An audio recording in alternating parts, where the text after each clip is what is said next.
Muri kutaura naJosa yamavunda. Mavunda. Ya mavunda. Makadiwa mavunda. Tiri pedu. Kuri sei kuno? Kuno kwakanaka mambo. Tati timboshandira kabindu iri.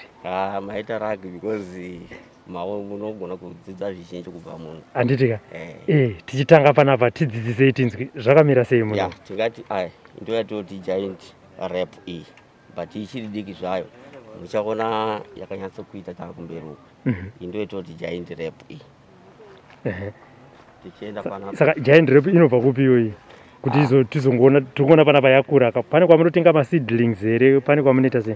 Tinongotenga kumafami zvakaita mahardware muya kana mwana inichadi kana mubiukuro tinongotenga. Asi chatinoidira iyi manje yakanakira pakuti inoresista for a long time kuma hard conditions, inotipa nguva yakareba, ino long lifespan yayo. Handitika. Aiwa, tinotenda. Iyi ndo yatoti green pepper. Green pepper patinoona maseeds tokatinowana futi maseeds yawayo. Saka ndidzokera machirembe chana. Iyi giant rap inotora nguva yakaita sei kuti izosvika pakuti yakutemwa? Tikati kana waipa zvikwanisiro, waipa mafertilizers kana kuti ukanga waipa mufudzi, tabvisa panesari kuisa permanent bed, pa 4 weeks 5 weeks munga makutanga kutana. Handiti ko green pepper inotipa almost 2.5 months inga yakutanga kuita maflowers kana kuti watoipe zvikwanisiro inenge yakutanga kubereka. Handiti. Tinotenda. Aya shallots. Shallots, they are easy to grow. Tikanga taibvisa because tinoti rain seasons tinoibvisa totoiisa patinoichengetera. Kana mvura yapera munana January February muya totanga kuchigadzira mabhizinesi atakaita kudai. Kuti is drought resistant. Haidi zvayo mvura yakawanda, but inongoda kuti uipo mufudze kuti tubes acho akure.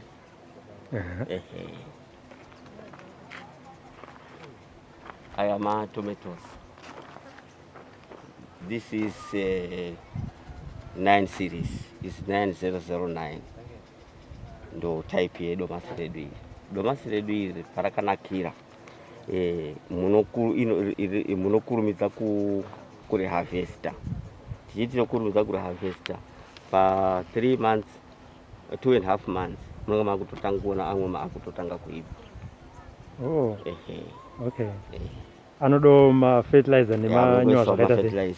Tingatoti kana pakutanga kana muchida kushandisa mafertilizer munoisa D or compound C. Mabva ipapo motodzvara. Pamunotanga kuisa makomba munoda kudzvara munotanga madiridza fertilizer iyoyo. Maidiridza kuti inyunguduke. Mopedza mozotora maseedlings moisa imomo. Mapedza kudaro ndipo munotanga kuzotupa kana muine fertilizer motoshandisa muine manure motoshandisa manure. Nzvimbo yenyu yakakura zvakaita sei? Tichifamba zvedu tichienda kune mumwe muriwo. It's like a hectare. As you can see. Saka vanhu vanotenga ndeve vanosenza pakambani here kana kutiwo vanhuwo zvavo vanobva kunharaunda dzakasiyana siyana? Ngevanobva kunharaunda dzakasiyana siyana, but green fuel ikambani inotisapota. Ndokwatakaona project but inotisapota chaizvo. Inotenga in bulk. Haitenderi kuti zvinhu zvedu zvisakatikire zviri muno. Tine maindividual anobva mucompound anogona kutitengera, but green fuel inotisapota.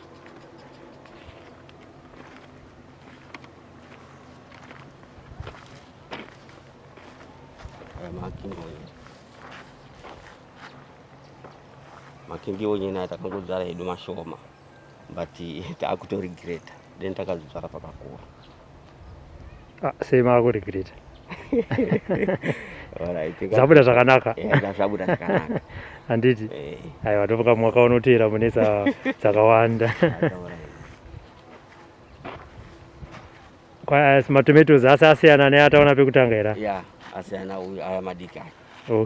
Madiki nevariety star series 9 series star 009 again. Ine pundutso nofunga munozoona mahybrids aya kana maipa zvikwanisiro zvayo.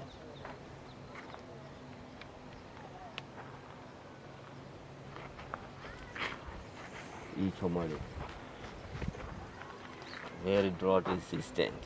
Okay. If you can see unogona kusatoidiriza muriwo uyu ukaona uchiratidza kuti is resistant to hard times. Oh. Saka munozouchinja kana wakura zvakaita kana kuti paita mwedzi mingani?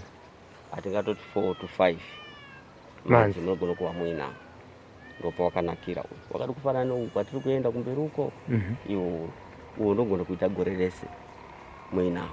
Okay.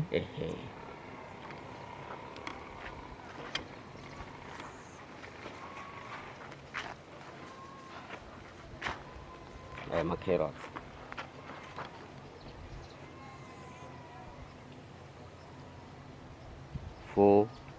Four to 5 months anenge atoita zvakanaka mototanga kuti harvesta. Kana adai handingokona kuti kutanga kuharvesta chibva kunoko kutoti zvisangova zviri haphazardly pakuharvesta kwedu toka tichingopa tichingodzura tichitengesa taonawo mabhaisi tichingotengesa tichingoenda kusvika tabuda toziva kuti roita todini tatopedza nayo tototanga zvitsva. Saka panapa munoshanda muri vanhu vangani? Tiri 5. 5 ya vakapinda sei muproject iyoyi? Ya vaitarisa mararamire atiri kuita ndo criteria ishandiswa kuti apa shuwa une vana vake une mhuri yake but haasi kunyatso kurarama upenyu kunoshuwira. Saka tauya munomu zvinhu zvatibatsira chaizvo. Vanhu vamuri kuona mukatarisa matumbu ava vanoratidza kuti vanodya vechiguta. Takukwanisa kuendesawo vana vedu kuchikoro. Zvatinoshuwira muupenyu tiri kuzviwana ngeprojekti iyi yamuri kutoona iyoyi. Saka toti green fuel kwatiri ndibaba vabereki vedu. Mati muri 5 madzimai mangani uye varume vangani? Murume ndiri 1 madzimai 4. Madzimai enyere kana kuti madzimai emunharaunda? Munharaunda. Saka tataiwanga matirega ndishandire barika rangu panapa. Handiti? Aiwa zvinokudzwa. Handiti? Saka ndikuona pane mamiriro nemazera akasiyana siyana munenge muchizvifambisa sei? Kana tichibva kunoko ndimuri kuona kuti kunoko muhombe mbichana ipapo inogona ivhu ndo rinogona kuvata tonoko kuri identify kuti ivhu riri panapa harisina chikafu chakanaka inofunga mukatarisa pakati apo asi mukaenda kwekupedzisira munotoona kuti zvinhu zvakanaka. Chinhu chakaitika ngechekuti parain season mvura yaipinda muground yakakwanisa kupinda nepasi pemudhuri wamuri kuona ndokubva yapinda muno. Saka yakada kuti affecta pakuti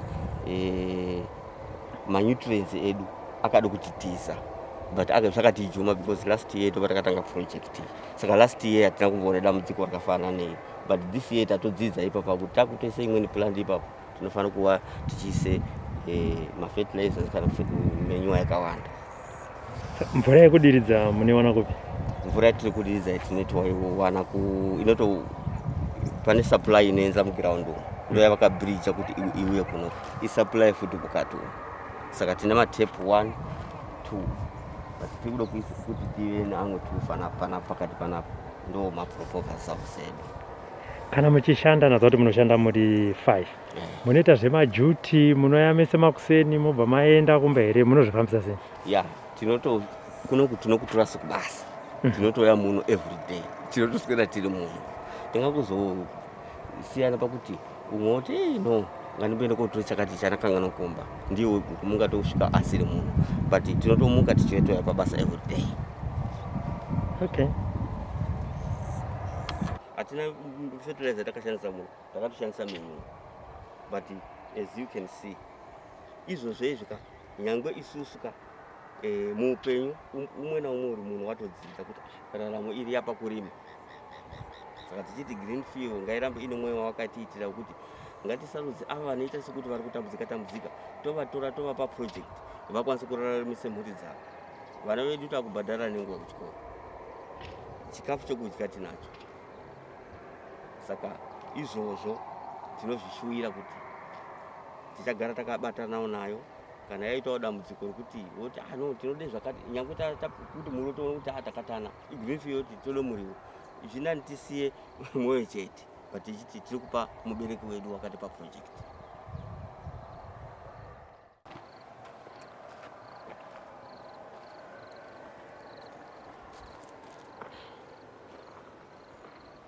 zvamuri kuona izvi kunenge kuromba. Takutoshuvira mapurazi. Iyi ndo yatinoti giant cover. Ine life span kana ye 2 years kana 3 years. Pa level yari up yani 8 months. Saka nyangwe tikaurega muriwo uyu togona kuita kana 3 years tinawo.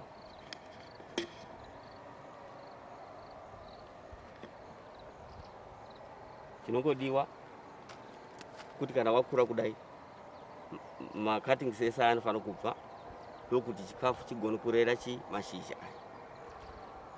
Tofana kuupuruna kana mukaona kwese uko hakuna chiriko, tofana kuupuruna ugare uine mashizha aya chete ari kumusoro. Tichingosipureya panguva inodiwa. Saka uyu wani nguva yakareba zvakaita sei? 8 months. Munotarisira kuubvisa rini? Uyu tinotarisa kuubvisa muna January next year. Takutanga zvitsva. Tatopfuura murain season.